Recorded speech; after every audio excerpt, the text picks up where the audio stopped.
Web serials இனி டிவிக்கு முன்பே சன் நெக்ஸ்ட் ஆப்ல ஜாலியா எல்லாருக்கும் முன்னாடியே பாருங்க. இப்பவே சன் நெக்ஸ்ட் ஆப்பை டவுன்லோட் பண்ணி சப்ஸ்கிரைப் பண்ணுங்க. மாப்ள கோவப்படாதீங்க மாப்ள. யாருக்கு யாரியா மாப்ள? யாரியா நீங்களா? எதுக்கு எங்க வந்தீங்க? மரியாதை வீட்டு விட்டு வெளில போங்க. ஐயோ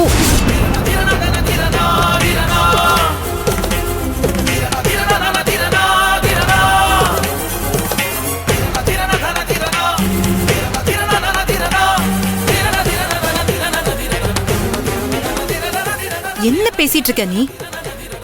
வீட்டுக்கு வந்தவங்கள வெளியே போன சொல்லிட்டு இருக்க. என்ன இதெல்லாம்? ஏங்க யார வெளிய போக சொல்றீங்க? அவங்க அம்மா அண்ணங்கிறதெல்லாம் மறந்துட்டீங்களா? ஏய், நான் எல்லாம் தெரிஞ்சு தாண்டி பேசிக்கிட்டு இருக்கேன். என்ன உங்க அம்மாவையும் அண்ணனையும் பார்த்ததும் அப்படியே பாசம் பொங்குதோ?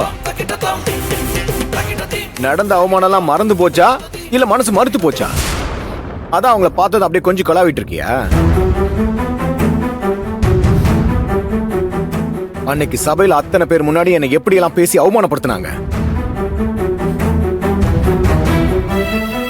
சொந்தம் பந்தம் தெரிஞ்சவங்க தெரியாதவங்க எல்லார் முன்னாடி நான் ஒரு உதவாக்கற, எதுக்கு லாய்க்கு இல்லாதவன், பொறுப்பு இல்லாதவன், பொண்டாட்டியை வச்சு குடும்பம் நடத்த துப்பு இல்லாதவன், இவனுக்கு போய் எதுக்கு கல்யாணம் பண்ணி வச்சேன்னு அந்த பேச்சு பேசினாங்களே. ஏய், உன் வளகாப்புல கேவலம் 2 வளையல் கூட போட துப்பு இல்லைன்னு எப்படி அசிங்கப்படுத்தினாங்க. யார் யார் முன்னாடி தலை குனிஞ்சு கூனி குறுகி நின்னதோட வலி எனக்கு மட்டும் தாண்டி தெரியும். பேசுறதெல்லாம் பேசிட்டு எந்த முகத்தை வச்சுட்டு இங்க வந்தாங்களாம்? இந்த பார், மரியாதை அவங்க என் கண்ணு முன்னாடி நிக்க வேணாம்னு சொல்லு, இல்லன்னா நான் என்ன பண்ணுவேனே தெரியாது. தயவு செஞ்சு கொஞ்சம் பொறுமையா இரு. நடந்தது நடந்துருச்சு. அதுக்காக எல்லாத்தையும் மறந்து வீடு தேடி வந்து அவங்கள அவமானப்படுத்துறது ரொம்ப பெரிய தப்பு. கொஞ்சம் பொறுமையா இருன்னு சொல்லிட்டு. என்ன இருந்தாலும் இவங்க தானத்தோட அம்மாவும் அண்ணனும் பிறந்த வீட்டு குடும்பம்ல. மாப்பிள்ள, உங்க கோபம் நியாயமானதுதான். அத நாங்க தப்புன்னு சொல்லல. அன்னைக்கு கேட்க கூடாது உங்க பேச்செல்லாம் கேட்டு ஆதங்கத்துல வார்த்தை விட்டுட்டோம். அந்த தப்பு உணர்ந்துதான் உங்ககிட்ட மன்னிப்பு கேட்கலான்னு வந்திருக்கோம். ஆமா மாப்ள, என்ன இருந்தாலும் நாங்க அன்னைக்கு அப்படி பேசியிருக்க கூடாது. எங்களை மன்னிச்சிருங்க. யோ, யாருக்கே வேணும் உன் மன்னிப்பு? நீ மன்னிப்பு கேட்டதுனால நடந்த அவமானம் எல்லாம் இல்லன்னு ஆயிடுமா? இல்ல நான் பட்ட அசிங்கம் தான் போயிடுமா? மன்னிப்பா மன்னிப்பு. உன் மன்னிப்பை தூக்கி குப்பையில போடு போ. மூர்த்தி,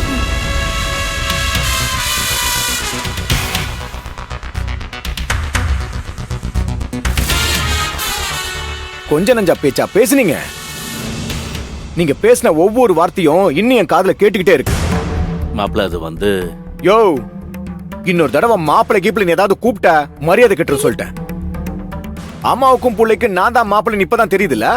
அன்னைக்கு அசிங்கப்பட்டு அனுப்பும் போது நான் உங்க மருமகன் தெரியல.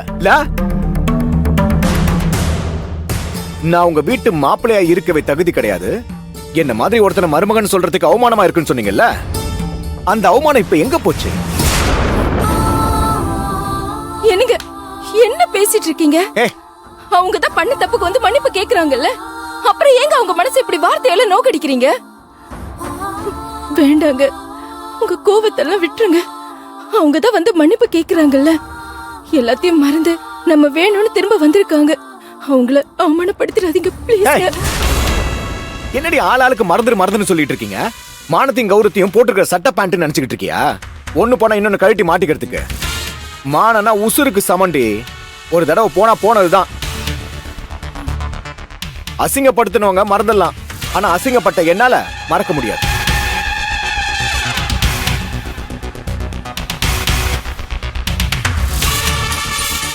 அன்னைக்கு ஒண்ணு இல்லாதவன் கையால் ஆகாதவன் அவமானப்படுத்தினாங்க.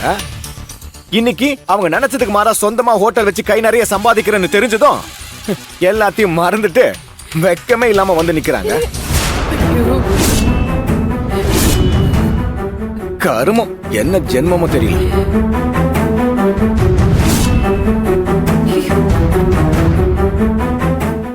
இத பாருங்க, மரியாதை என் கண்ணு முன்னாடி நிக்காம இங்க இருந்து போயிடுங்க, இல்லன்னா நான் மனுஷனாவே இருக்க மாட்டேன்.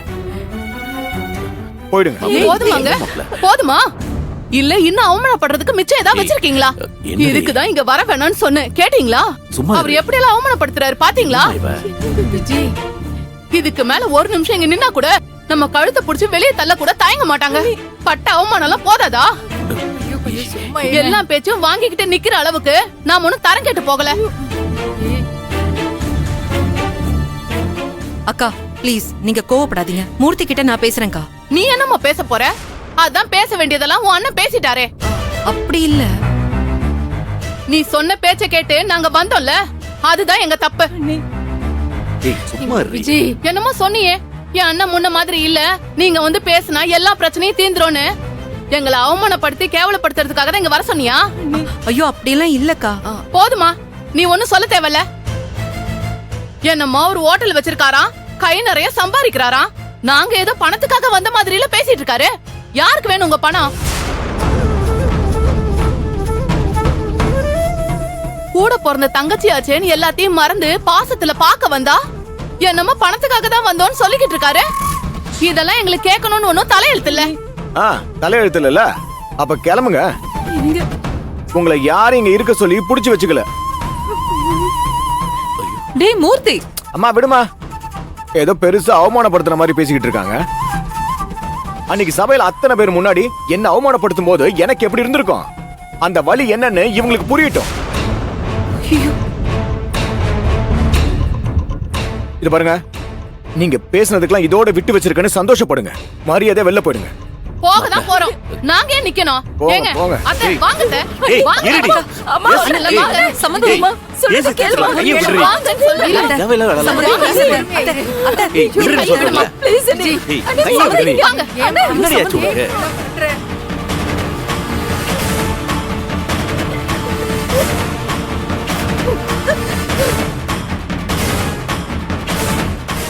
ஏங்க இப்படி வீடு தேடி வந்தவங்களை அசிங்கப்படுத்தி அனுப்பிட்டீங்கல்ல, இது பாருங்க, இனிமே என் மூஞ்சிலே முழிக்காதீங்க, போங்க. அக்கா அடிப்படி. கையை விடுறி. என்ன பண்ணிட்டு இருக்க? நாங்க தான் பேசிட்டு இருக்கல. ஆமா, பேசி கிழிச்சிங்க. அந்த ஆளு வாய்க்கு வந்த மாதிரி கேவலமா பேசிட்டு இருக்காரு, உங்களை அவமானப்படுத்திட்டு இருக்காரு. அதெல்லாம் கேட்டுக்கிட்டு ஸ்கூல் பசங்க மாதிரி தலை குனிஞ்சு நின்னுட்டு இருக்கீங்க. ஏன்டா இப்படி பேசுறேன்னு சட்டையை புடிச்சு 4 கேள்வி கேட்க வேண்டியதானே? என்னம்மா இப்படி எல்லாம் பேசுற? என்ன இருந்தாலும் அவர் நம்ம வீட்டு மாப்பிள்ள, என் பொண்ணோட புருஷன். அதுக்காக அவர் என் புருஷனை என்ன வேணா பேசுவாரு, அதை கேட்டுக்கிட்டு கைய கட்டி வாயை பொத்திக்கிட்டு நிக்கணுமா? உங்களுக்கு வேணா உங்க மருமகனும் பொண்ணும் ஒஸ்தியா இருக்கலாம், எனக்கு என் புருஷன் கௌரவம் தான் முக்கியம். இவர் இப்படி எல்லாம் பேசுறதுக்கு அவங்களுக்கு என்ன உரிமை இருக்கு?